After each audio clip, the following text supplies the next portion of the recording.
Consider supporting ArchaeoSoup on Patreon for as little as $1 per month. Link available in the video description. Thank you. Where you get those papers, all those weepers, how they hypnotize. Where did you get those eyes? Where did you get those eyes? Hello and welcome back to another Archaeologist's Eye. In this series, typically, you are presented with a puzzle based on an observation that I've made in the world around me that's reminded me of something from the archaeological record or something from history, that with a bit of lateral thinking, a bit of thinking like an archaeologist, a bit of seeing the world through the eyes of an archaeologist, you too can get to the same answer or a very similar answer. And typically there's a second part to each one of these videos where there is an answer that we consider together.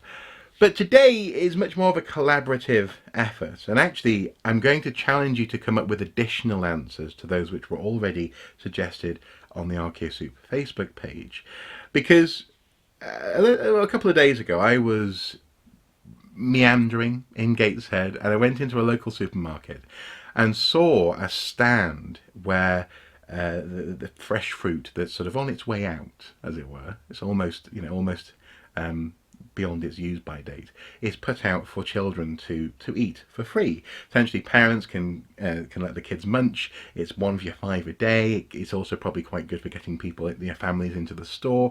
It's a good idea all round.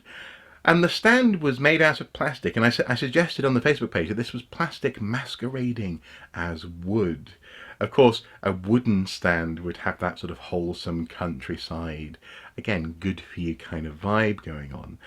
And it sparked a few ideas, a few sort of on the tip of my tongue kind of notions linked with ancient architecture and other smaller artifacts where something has been made to look like something else, or look like it's made out of something else.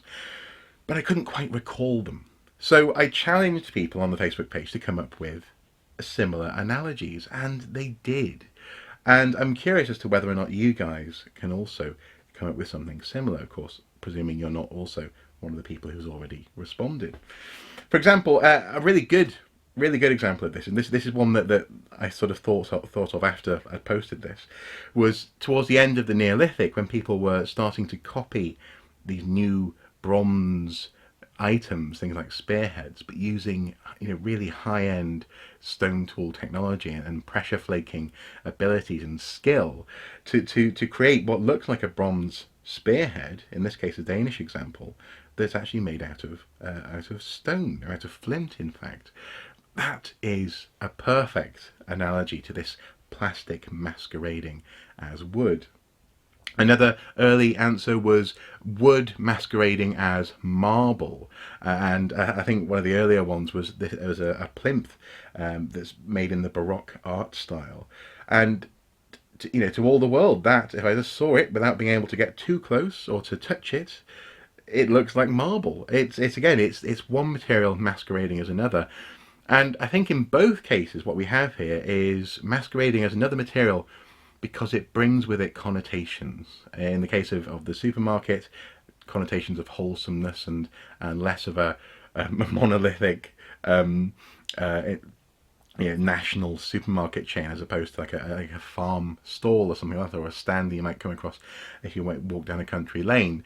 And in the case of the stone, it's masquerading as a new high status exotic material, and the same goes, I suppose, really for wood masquerading as marble.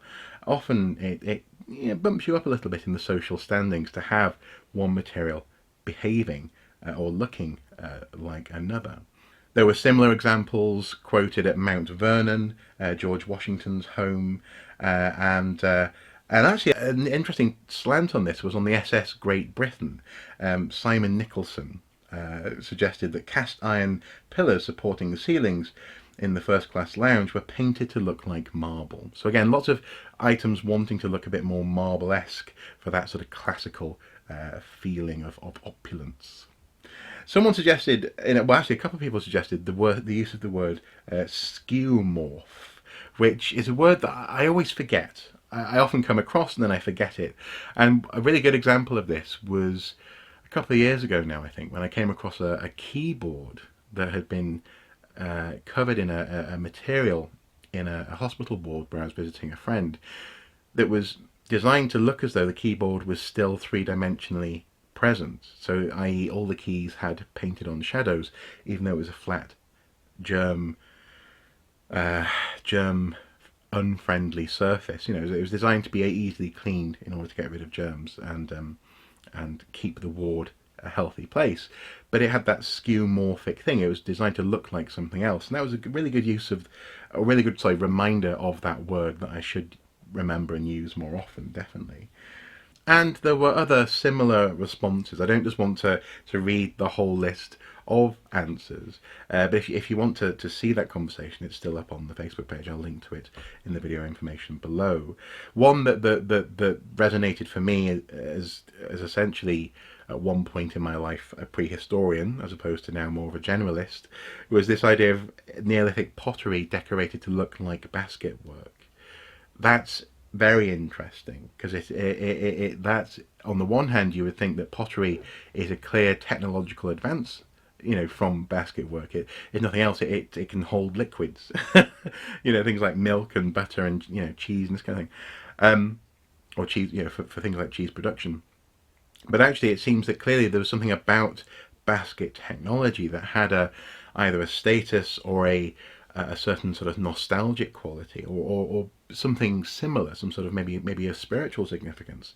This had grown and had been formed into a basket that they wanted to invoke in pottery. So they wanted the use of pottery as a waterproof vessel, or as a vessel that could be produced in this new technology, but they also wanted to invoke that older thing. There's also an element there of I suppose, something that often happens in other places. Most recently, for example, I saw down in the Romford BMX track where copy error almost happens, whereby people just go, well, this is how we make this particular feature. This is how we make this particular thing. The white bowl is one of them things where it was designed purely to copy a swimming pool in California. That's why it's got the blue tiles, the coping as swimming pools have, which is perfect for BMX and skateboards. Skateboards love grinding it, as you can see, because of all the marks all the way around the coping. It is well over vert. When you drop in it, you drop probably 2 foot before you land.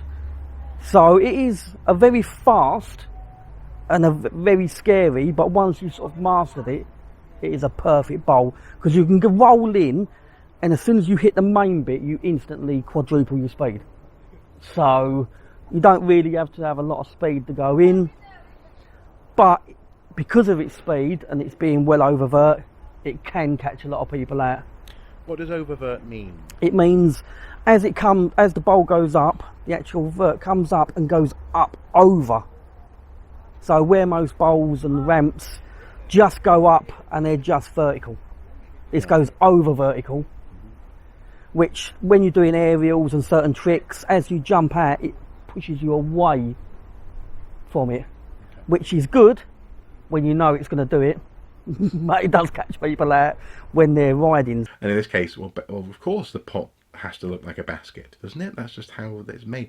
That, yeah, there's something about that as well. Maybe it's just a sense of someone wouldn't. It's just culturally, you just wouldn't accept that this is a basket-like thing unless it looked like a basket or a vessel. This isn't a vessel unless it looks like a basket. So all these sort of things came out of this conversation, and normally this whole process, from inspirational photograph to conversation, would happen over the course of 2 videos in this series. But I posted the photo on the Facebook page, and the conversation was so good, I didn't want to artificially delete it just to create this video, to create some, tell me again, put it, I didn't see the first time you posted that. post it again. So what I'm doing instead is I'm challenging you, if you're watching this and you didn't see that on the Facebook page, to come up with similar or completely new and different examples of this, where one material is masquerading as another, either for status reasons or because it's invoking a previous way of making something, or for other, as I say, nostalgia could come into it as well. I suppose actually one that comes to mind, this isn't really historical, but just popped into my head. It doesn't happen. It didn't really happen here that much, although it did on the interior of vehicles. But wood panelling, for example, on cars. You know, you see them on the sides of station wagons and family cars in the 80s in America, this kind of thing. And also, I don't know, some consumer goods, early games consoles, the Atari that had wood on it.